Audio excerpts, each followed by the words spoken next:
Hello semuanya, ketemu lagi sama aku Asti bersama Hana Al-Rashid.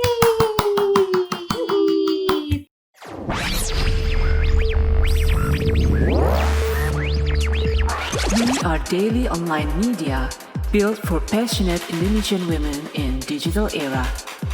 Glitz Media would like to empower women to be bold and think outside the box.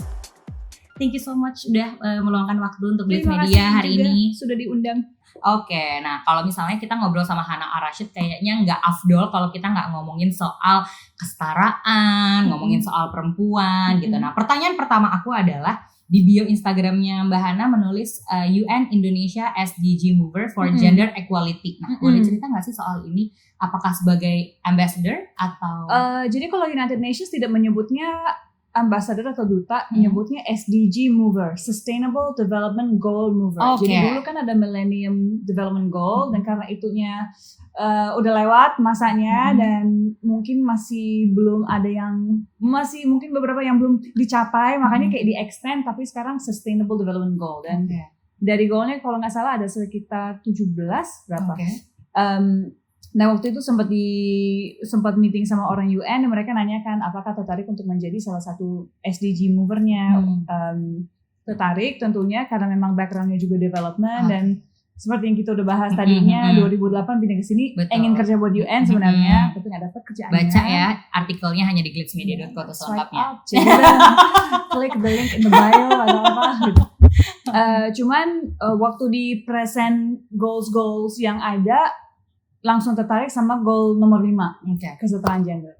Dan saat ditanyakan, mereka agak shock sih, kayak why this one? Karena menurut saya tuh kesetaraan gender itu sebenarnya masalah ini melintasi goals yang lainnya. Akses ke education atau sanitation atau access to justice itu semuanya juga tergantung pada gender kita sih sebenarnya gitu. Dan apakah kita sebenarnya mencapai kesetaraan atau tidak.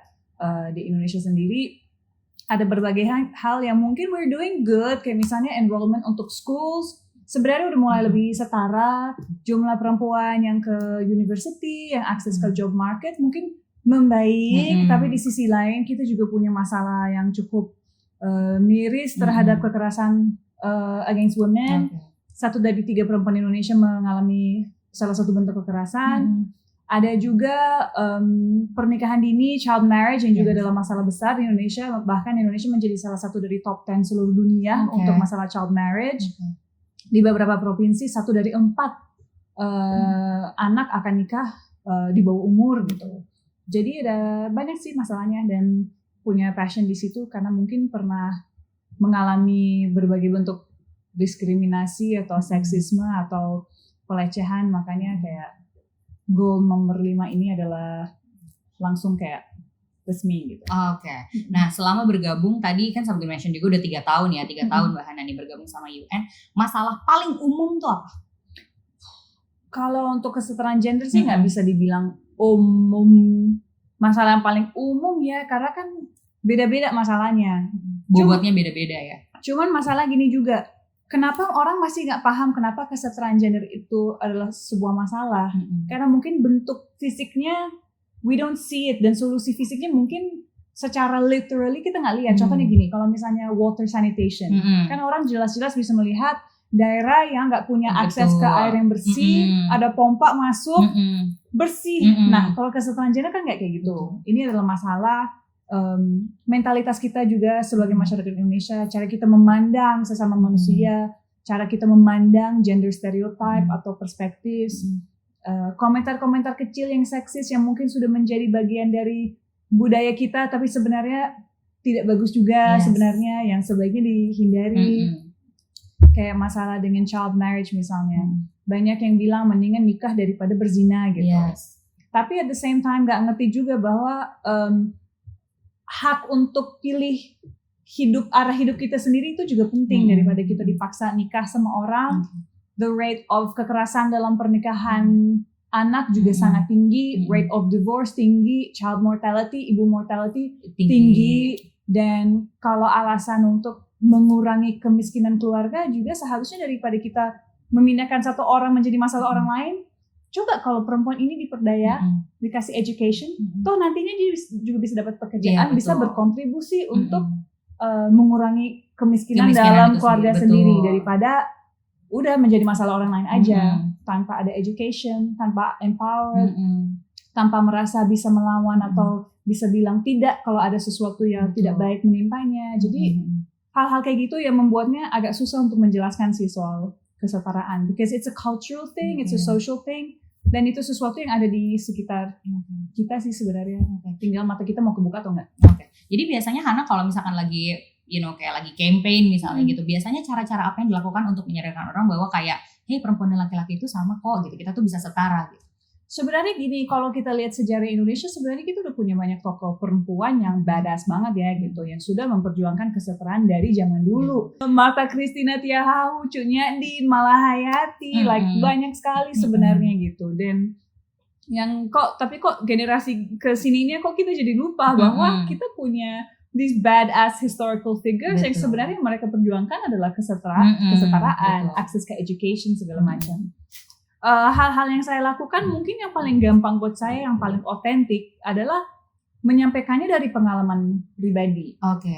Dan ada banyak kok, kalau saya perhatiin ya, banyak sekali teman lelaki terutama di sini yang mungkin nggak paham kalau kita ngomongin soal isu ini. Laki-laki dengerin. But this is the thing, nggak bisa disalahin juga lah, Asti, karena gini.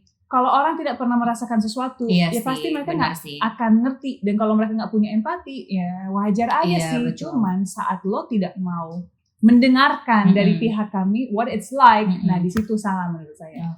Jadi banyak banget cerita dan berdebat dan ngobrol sama teman lelaki supaya mereka ngerti gitu. Rasanya kayak gimana sih menjadi perempuan? Hal sepaling simple ini deh.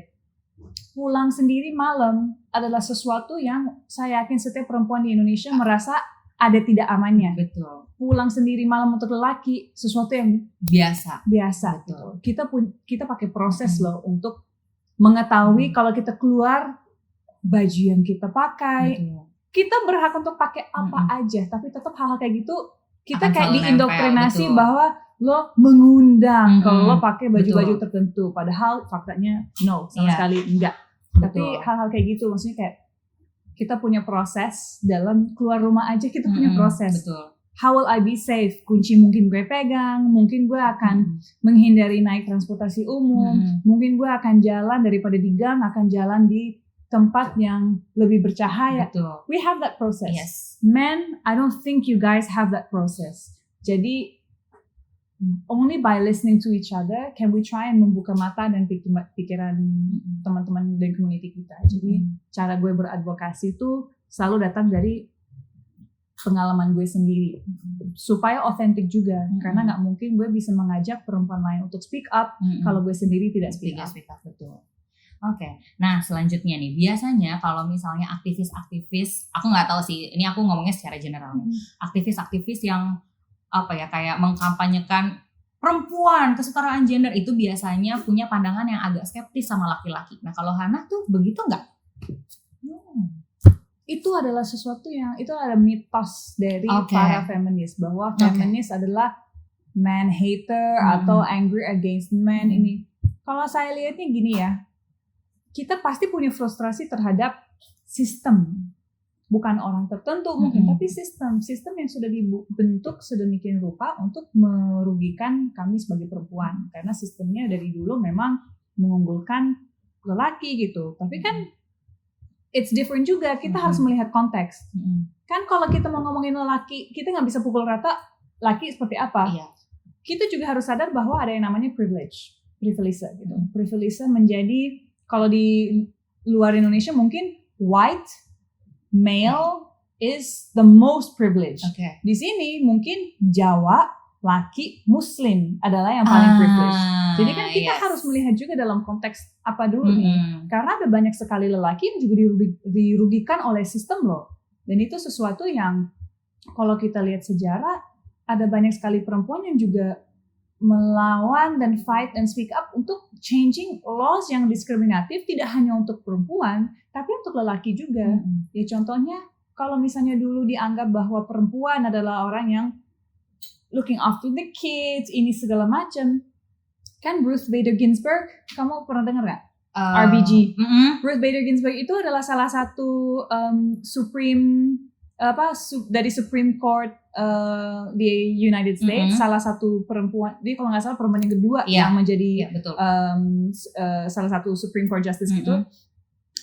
Terus dia kan sepanjang karirnya in the 60s fighting untuk melawan segala bentuk diskriminasi terhadap lelaki juga gitu, kayak providing them the same access to childcare as perempuan gitu. Jadi ngomongin kesetaraan itu tidak untuk merugikan siapapun lagi, tapi untuk helping those yang sudah dirugikan, mau mereka perempuan atau lelaki. Jadi pandangan blaming men for everything, no, I don't think that's correct. I love men gitu. I'm a tomboy. My best friends are men gitu. I have brothers. Aku juga lu. Maksudnya, tapi kan memandangnya bukan dari gendernya, dari personality dan mereka sebagai manusia gitu. Tapi ngomongin kesetaraan ya, FYI bahwa di glitsmedia.co aja nih, dari 10 redaksi laki-lakinya cuma 1, cuma Adit.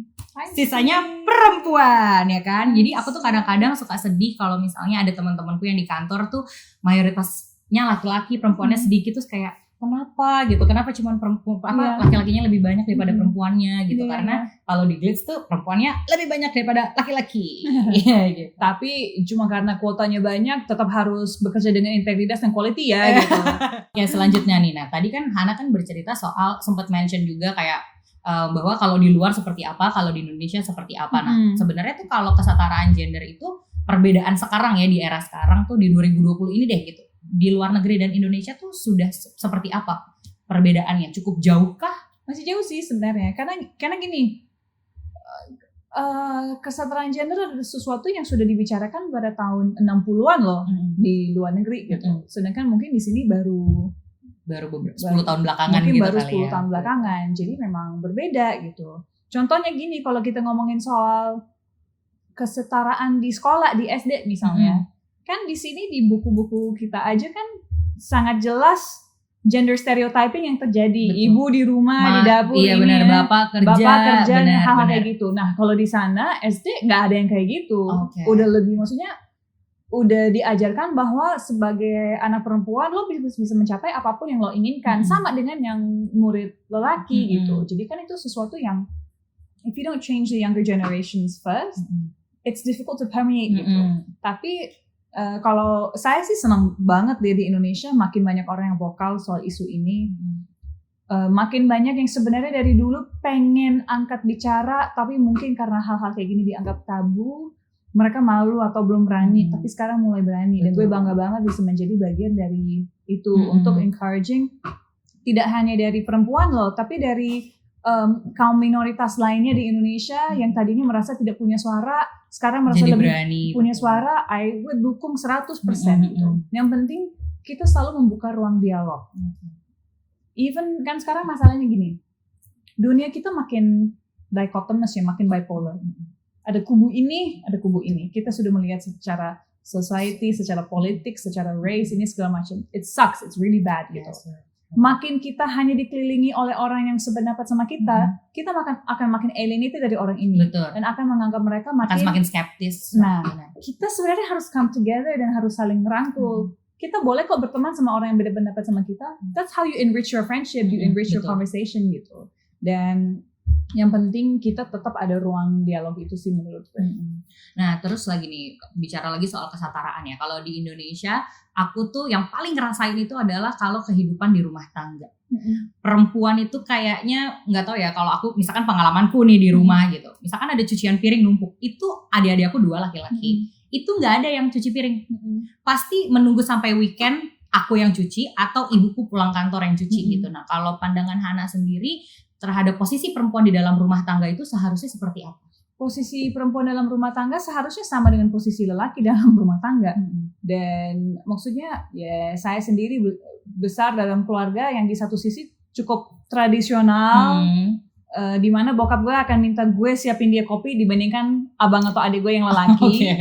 Tapi di sisi lain bokap gue cukup feminis orangnya. Dia yang sekolah swasta, yang sekolah yang di sekolah yang lebih bagus gue doang, anak perempuannya. Jadi dia mementingkan edukasi anak perempuan dibandingkan anak lelaki dia. Oke. Karena dia tahu bahwa lelaki mah gampang gitu. Kalau perempuan akan lebih susah, makanya give her a better education.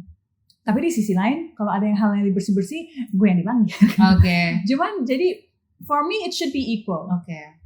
Maksudnya gini, sebagai manusia seharusnya kalau my personally, if you eat something you clean it yourself gitu. Bener. If you do something you clean it yourself. Bukan Jangan lagi. berharap bahwa ada orang lain yang akan melakukannya. Atau kalaupun ada orang lain yang melakukannya, it's okay. You can also do something for them. Biar balance gitu. Tapi tidak hanya semua diberatkan ke satu sisi.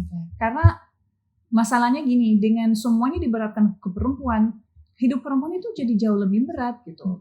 Karena saat bekerja pun, itu kenapa banyak perempuan juga yang akhirnya kalau udah punya anak, nggak balik kerja atau segala macam, karena terlalu banyak guilt yang dikasih sama society yang mengatakan, lo adalah perempuan yang tidak baik. Kalau lo Kasihan tuh meninggalkan anak lo di rumah. itu kan Bener laki sih. kan nggak pernah mengalami itu. Betul. Ya, nggak pernah dikasih guilt trip seperti itu. Ada teman aku kalau kayak jadi setelah dia melahirkan dia resign, terus aku tanya kayak kenapa lo nggak kerja lagi? Abis kasihan anak gue nggak ada yang nungguin kayak. Nah, gitu. Iya. Kenapa urusan anak juga harus jatuh Betul, 100% ke iya. perempuan? Meskipun itu ya Sama-sama pilihannya bikinnya, dia. men. Bener. Hello. Ya meskipun itu pilihannya dia sih, tapi aku Iya. sebagai perempuan kayak menyayangkan aja sih. Oke, I think it's done for today. Terima kasih banyak buat Mbak Hana Al-Rashid atas waktu dan bincang-bincangnya yang seru banget. Dan buat teman-teman, jangan lupa untuk terus dengerin podcastnya glitsmedia.co. Dan yang paling penting lagi nih adalah jangan lupa untuk baca artikel soal Hana Al-Rashid as Our Woman We Love edisi bulan Juni 2020. Sampai ketemu di konten berikutnya. Dadah!